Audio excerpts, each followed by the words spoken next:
Hello guys, வணக்கம் and welcome back to சிறப்பு media 2.0. இன்னைக்கான எபிசோடை பார்த்துருப்பீங்க. வேற லெவலில் இருந்துச்சு அப்படின்னே வந்து சொல்லலாம். ஸோ அப்படி சொல்லலனாலும் கூட யார் வெற்றி பெறுவா, யாருக்கு நீங்கள் ஃபேன்ஸாக இருப்பீங்க, அது தாண்டி கேம்பெயின் பண்ணுங்க அப்படிங்கிற மாதிரி பல விஷயங்கள்லாம் வந்து கொடுத்துருந்தாங்க.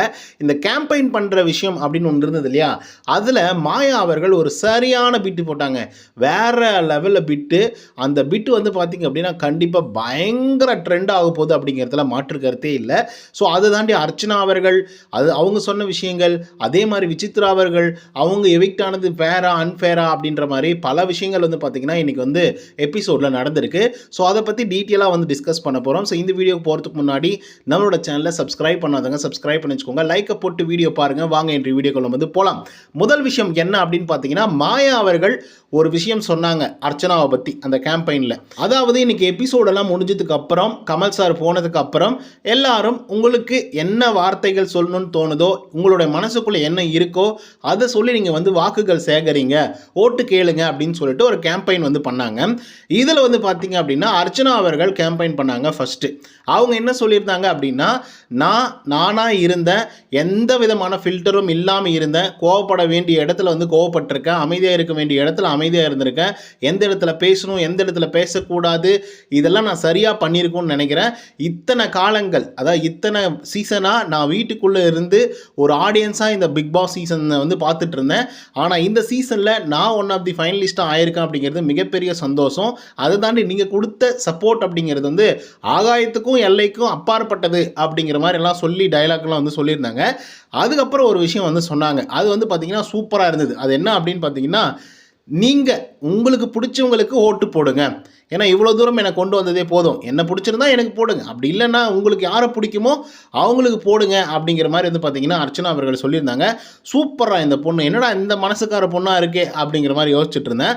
அதுக்கப்புறம் வந்து பார்த்தீங்கன்னா மாயா பேச வராங்க. அர்ச்சனாவுக்கு அடுத்ததாக மாயா வந்து பார்த்திங்கன்னா சரியான ஒரு பாயிண்ட்டை பிடிச்சி பேசினாங்க. அது வேறு லெவல் பாயிண்ட்டு. கண்டிப்பாக நான் ஆரம்பத்திலே சொன்ன மாதிரி அந்த பாயிண்ட்டு பயங்கர ட்ரெண்ட் ஆக போகுது அப்படிங்கிறதுல மாற்று கருத்தில்.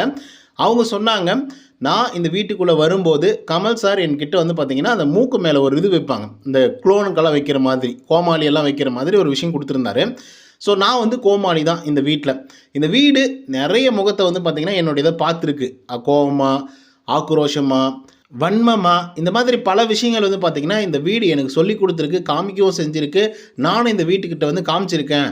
ஸோ அதை தாண்டி வந்து பார்த்திங்க அப்படின்னா இன்னும் ஒரு விஷயத்தை வந்து நான் கிளாரிஃபை பண்ணிக்கணும்னு நினைக்கிறேன். அந்த விஷயம் என்ன அப்படின்னு பார்த்திங்கன்னா, ஆரம்ப காலகட்டத்தில் அர்ச்சனா அவர்கள் என்ன புள்ளி பண்ணுறாங்க அப்படின்னு சொல்லிட்டு இருந்தாங்க. பட் இன்றைக்கி அவங்களே அவங்களுடைய வாயாலையும் சரி அவங்களும் சரி என்னுடைய ஃப்ரெண்ட்ஷிப்காக வந்து ஏங்குறாங்க. அதுதான் இந்த ஷோவில் நான் கண்ட வெற்றி. ஸோ அதுதான் வந்து உங்ககிட்ட சொல்லணும் அப்படின்னு நினச்சேன் அப்படிங்கிற மாதிரி மாயா சொல்லி முடிக்கிறாங்க. ஸோ இந்த ஒரு பாயிண்ட் வந்து பார்த்திங்க அப்படின்னா ஒரு சரியான பாயிண்ட் அண்ட் வேலிடான பாயிண்ட் அப்படின்னே வந்து சொல்லலாம். ஸோ நம்ம ஒரு பக்கம் வந்து பார்த்திங்க அப்படின்னா அர்ச்சனா அர்ச்சனா அர்ச்சனா அப்படின்னு சொல்லிட்டு ரசிகர்கள்லாம் ஒரு பக்கம் வந்து டைட்டில் வின்னர் அப்படிங்கிற மாதிரிலாம் வந்து பேசிகிட்டு இருக்கும்போது, இன்னொரு பக்கம் வந்து மாயா அவர்கள் தான் வெற்றி பெறுவாங்க அப்படிங்கிற மாதிரி ரசிகர்கள்லாம் வந்து பேசிகிட்டு இருக்கும்போது, உள்ளே இருக்கக்கூடிய ஆட்களே வந்து பார்த்திங்கன்னா மாயாவுக்கு பயங்கரமாக சப்போர்ட் பண்ணி அவங்க தாங்க வெற்றி பெறுவாங்க, அவங்களோட ஃபேனாக தான் இருப்பேன் அப்படிங்கிற மாதிரிலாம் வந்து சொல்லிட்டு இருக்காங்க. கண்டஸ்டன்ட்டு ஒருவேளை நம்ம பார்க்கக்கூடிய கண்ணோட்டம் தான் தப்பாக இருக்கோ அப்படிங்கிற மாதிரி நம்மளே கேள்வி கேட்குற அளவுக்கு வந்து பார்த்திங்கன்னா இன்றைக்கி கண்டஸ்டன்ட் எல்லாம் மாயாவுக்கு ஒரு பெரிய பெரிய பெரிய கான்ஃப்ளிக்ட் வந்து கொடுத்துருந்தாங்க. ஸோ அதை நான் பார்க்கும்போது என்னடா இது இப்படி ஆகி போச்சே அப்படிங்கிற மாதிரி தான் வந்து இருந்தது. பட் இன்றைக்கான எபிசோடு வந்து பார்த்திங்கன்னா மாயா அவர்களுக்கு ஒரு தரமான எபிசோடு அமைஞ்சிருக்கு அப்படின்னு வந்து சொல்லலாம். அதுவும் 14வது வாரம் அப்படின்னும் போது எவ்வளோ பெரிய கிரெடிட் தெரியுமா அவங்களுக்கு. நெக்ஸ்ட் வீக்கில் அப்படியே டோட்டலாக வந்து எல்லாமே ஓட்டுக்களாக மாறதுக்கான வாய்ப்புகள் இருக்குது. அதுவும் விசித்ரா மேம் வந்து வெளியே அனுப்பிச்சிருக்காங்க. இன்னொரு பக்கம் அர்ச்சனாவே வந்து பார்த்திங்கன்னா மாயா தான் மாயாவோட ஃபேனாக நான் இருப்பேன் அப்படிங்கிற மாதிரி சொல்கிறாங்க. ஸோ இதெல்லாம் வச்சு பார்க்கும்போது மாயாவுக்கு இன்னும் சப்போர்ட்டிங் வந்து பார்த்திங்கன்னா கூட தான் செய்யுது அப்படின்னே வந்து சொல்லலாம். இது ஒரு பாயிண்ட். ரெண்டாவது பாயிண்ட் என்ன அப்படின்னு பார்த்தீங்கன்னா, விசித்ரா மேமோட eviction is fair or unfair அப்படிங்கிற ஒரு கேள்வி வந்து வருது. ஸோ இப்போ வந்து பார்த்திங்கன்னா நான் இதுக்கு முன்னாடி வீடியோக்கெல்லாம் வந்து சொல்லியிருந்தது என்ன அப்படின்னு பார்த்தீங்கன்னா, மாயா அவர்களை எப்படியாச்சும் டைட்டில் வின்னராக ஆக்கணும் அப்படிங்கிற மாதிரி ஒரு முடிவில் இருக்காங்க அப்படிங்கிற மாதிரி தான் தோணுது. என்னதான் அவங்க கார்ப்பரேட் எடுக்கிற முடிவாக இருந்தாலும் பிக் பாஸ் அப்படிங்கிறவர் வந்து ஒரு மாதிரியான ஆங்கர் மட்டும்தான் அவர். ஆக்சுவலி அங்கே என்ன இன்ஸ்ட்ரக்ஷன்ஸ் வந்து கொடுக்குறாங்களோ அந்த ஒரு விஷயத்தை வந்து பார்த்திங்கன்னா எல்லோரும் முன்னாடியும் அந்த இன்ஸ்ட்ரக்ஷனை வந்து கன்வே பண்ணுவார். அவ்வளோதானே தவிர அவருக்கு வந்து பார்த்திங்கன்னா டெசிஷன் எடுக்கிறதுல எந்த விதமான எந்த விதமான செயல்பாடுக்குமே அவருக்கு வந்து கிடையாது. ஓகேங்களா? ஸோ அதை தாண்டி என்ன கார்ப்பரேட் முடிவு பண்ணுது, அவங்களுக்கு பின்னாடி இருக்கக்கூடிய ஆட்கள் வந்து என்ன முடிவு பண்ணுறாங்களோ அந்த ஒரு விஷயம் தான் வந்து பார்த்திங்கன்னா பிக் பாஸ் சீசன் ஷோவில் வந்து பார்த்திங்கன்னா நடக்கும். ஓகேங்களா? ஸோ அந்த ஒரு விதத்தில் மாயா அவர்களை எப்படியாவது டாப் 5ல கொண்டு வரணும் அப்படின்னு நினச்சது ஒரு பக்கம் இருந்தாலும், இப்போ டைட்டில் வின்னர் ஆக்கணுன்ற ஒரு முடிவில் இருக்காங்க போல். ஸோ அதனால தான் வந்து பார்த்திங்க அப்படின்னா விசித்ரா அவர்களை இந்த வாரம், அதுவும் பர்டிகுலராக இந்த வாரம் வந்து பார்த்திங்கன்னா ஏன் எவிக்ட் பண்ணணும் அப்படிங்கிற ஒரு கொஷின் வருது. ஏன் அப்படின்னா இவங்களை விட ரொம்பவே டஃப்பான கண்டஸ்டன்ட்லாம் கூட நிறைய பேர் வந்து வெளியே போயிருப்பாங்க அப்படின்றதுலேயும் மாற்று கருத்தில் நிறைய பேர் போயிருக்காங்க. ஆனால் நம்ம வந்து நினச்சிட்டு இருக்கிறது அண்ட் நம்ம பார்க்கக்கூடிய ஓட்டிங் முடிவுகள் எல்லாம் வந்து பார்க்கும்போது விசித்ரா மேம் அவ்வளோ தூரம் ஓட்டிங்ஸ் வந்து வாங்கிட்டு இருக்காங்க, அவ்வளோ தூரம் பர்ஃபார்மன்ஸ் வந்து வீட்டுக்குள்ளே வந்து பண்ணிகிட்ருக்காங்க. அப்படிங்கிற பட்சத்தில் இவங்க வந்து டாப் 2ல் வந்து இருப்பாங்க அப்படின்னு சொல்லி தான் லாஸ்ட் வீக் வரைக்குமே வந்து எதிர்பார்த்துட்டு இருந்தோம். ஸோ அது எப்படி அமைஞ்சிச்சின்னு பாருங்கள்.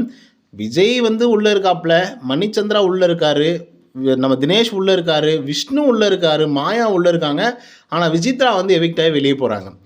இதை பார்க்கும்போது தான் இது ஃபேரா இல்லை அன்ஃபேரா அப்படிங்கிற ஒரு மிகப்பெரிய கொஷின் வந்து எல்லாருக்குமே வரும். ஆனால் இதில் ஒரு பாலிடிக்ஸ் இருக்குது அப்படின்னு சொன்னால் அவங்களால நம்ப முடியாது. அது என்ன அப்படிங்கிறத சொல்கிறேன்.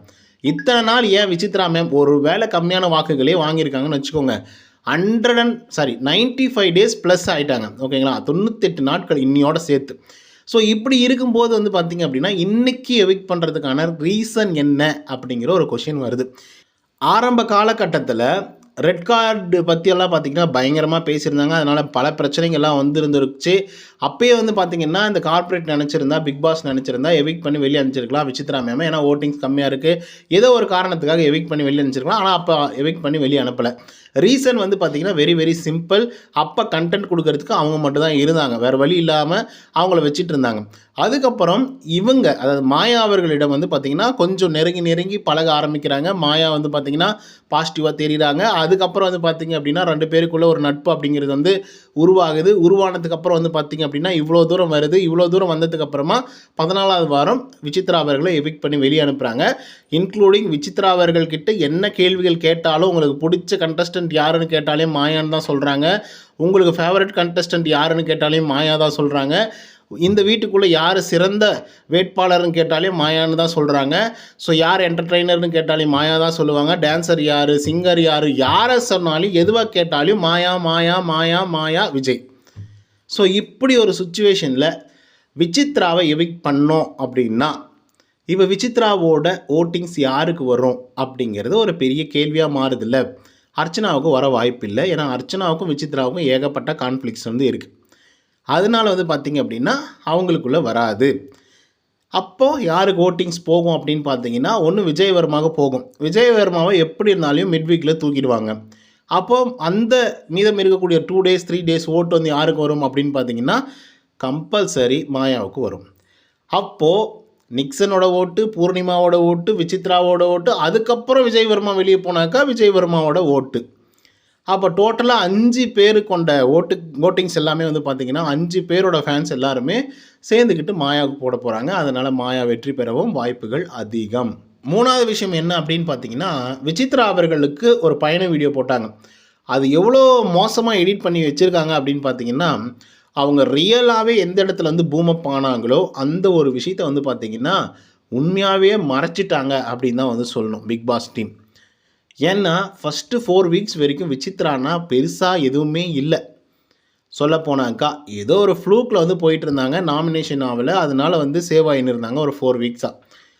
அதுக்கப்புறம் பிரதீப் ஆண்டனியோட மேட்ரு வந்து வெளியே வருது, அதை வெளியே எடுக்கிறாங்க. அதுக்கப்புறம் வந்து பார்த்திங்கன்னா நம்ம விசித்ரா அவர்கள் அப்படியே இங்கே பூமியிலிருந்து ஆகாயம் வரைக்கும் வசந்து நிற்கிறாங்க.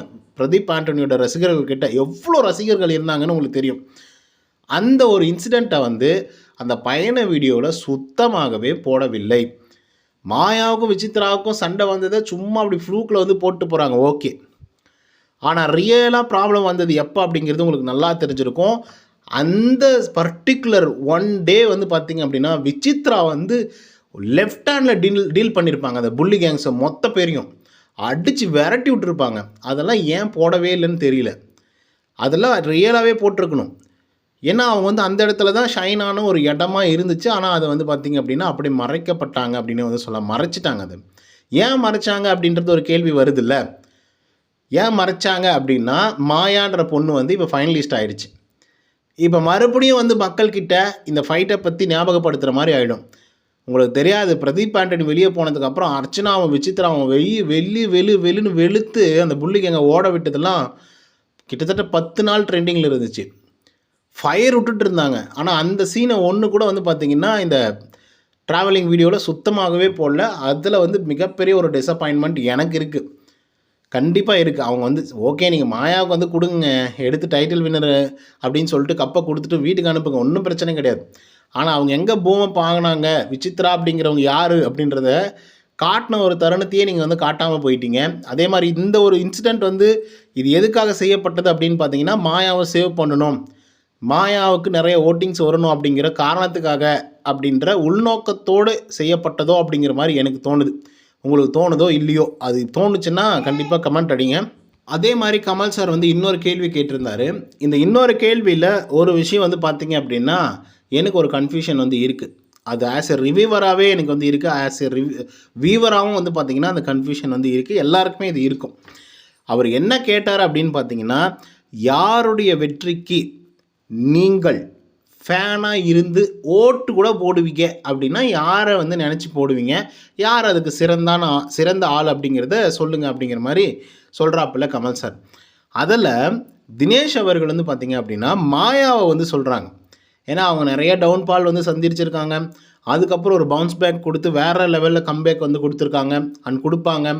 அதனால் வந்து பார்த்திங்கன்னா நான் மாயாவோட கேமை வந்து ரொம்ப இன்டென்ஸாக உட்காந்து பார்த்துட்ருப்பேன், அவங்க எப்படி பர்ஃபார்மன்ஸ் வந்து பண்ணுறாங்க அப்படின்னு சொல்லிட்டு அப்படிங்கிற மாதிரி தினேஷ் வந்து ஒரு காம்ப்ளிமெண்ட் பெருசாக கொடுக்குறாரு.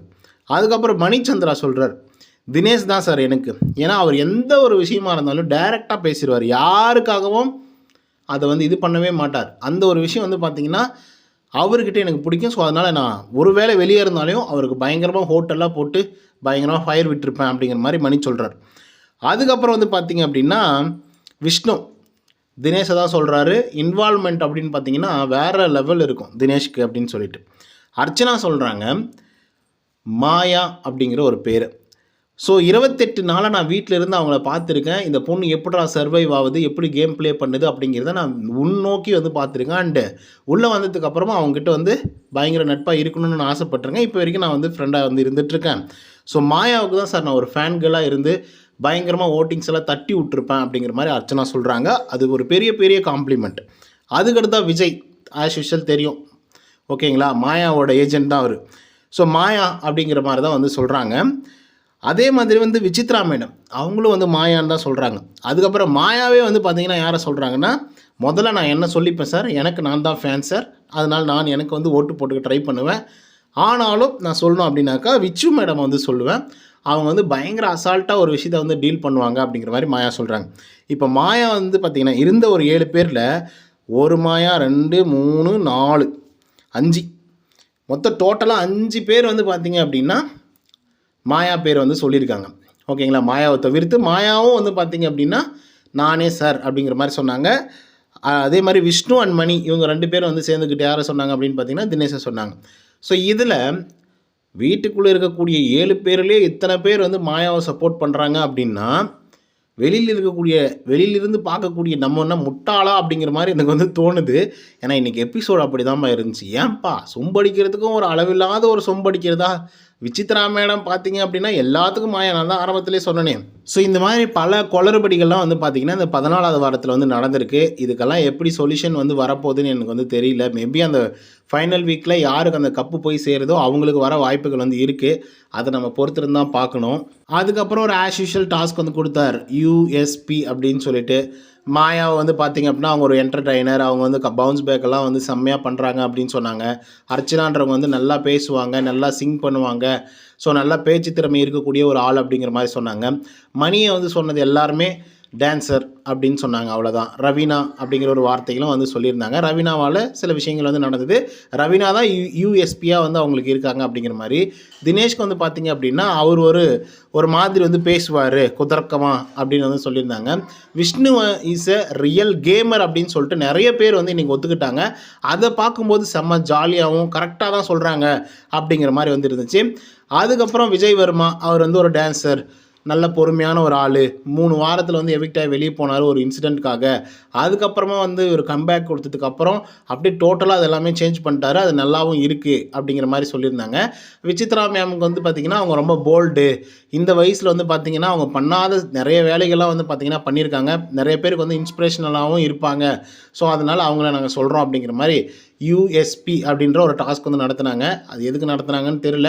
பட் இருந்தாலும் கடைசி அந்த டாஸ்க் முடியும் போது கமல் சாரே சொல்லிட்டாரு, நான் கேட்டது ஒன்று, நீங்கள் ஒன்று சொல்லிட்டீங்க, அதனால் நான் இப்போ ஒன்று கேட்குறேன் அப்படின்னு சொல்லியிருந்தாப்புல. ஸோ அந்த மாதிரி தான் வந்து பார்த்திங்கன்னா நீங்கள் டாஸ்க் வந்து போயிருந்தது. ஓகே கைஸ், நிறைய விஷயங்கள் வந்து பேசிட்டுன்னு நினைக்கிறேன். நிறைய விஷயங்கள் இல்லை. ஓகே கைஸ், இன்னும் பேசிட்டேன் அப்படின்னா நிறைய நேரம் ஆகும். ஸோ அதனால் வந்து பார்த்திங்கன்னா ஷார்ட் அண்ட் ஸ்வீட்டாக 15 நிமிஷத்துக்குள்ளே வந்து முடிக்க ட்ரை பண்ணிகிட்ருக்கேன். ஓகே கைஸ், இந்த வீடியோ உங்களுக்கு வந்து பிடிச்சிருந்தா லைக் அண்ட் சப்ஸ்கிரைப் பண்ண மறந்துடாதீங்க. இன்னொரு தவணை சந்திக்கலாம். Until then bye from Uday. நன்றி, வணக்கம்.